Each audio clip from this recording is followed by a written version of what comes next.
BRICS आणि इतर राष्ट्र मिळून तयार झालेल्या या 11 राष्ट्रांच्या विधी परंपरांना जोडणारा न्यायसेतू तयार करण्याचं आवाहन सर्वोच्च न्यायालयाचे सरन्यायाधीश न्यायमूर्ती सूर्यकांत यांनी केलं आहे। ब्रिक्स प्लस या विधी मंचाच्या उद्घाटन प्रसंगी ते नवी दिल्लीत बोलत होते। या बैठकीला संबोधित करताना त्यांनी ब्रिक्स प्लस न्यायिक शिष्यवृत्तीची घोषणा केली।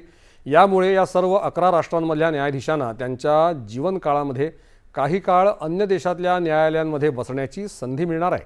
यामुळे इतर देशांमधले कायदे हे अडथळा न होता त्या देशांमधल्या खटल्यांना वर्षानुवर्ष वाट पाहावी लागणार नाही असं ते म्हणाले। यामुळे विधी क्षेत्रातल्या ताज्या घटनांची देवाणघेवाण होण्यासही मदत होईल असं सूर्यकांत यांनी यावेळी स्पष्ट केलं।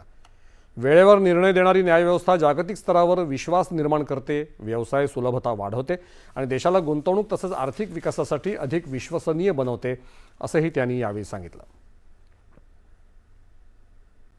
यानंतरच्या बातम्या थोड्याच वेळात।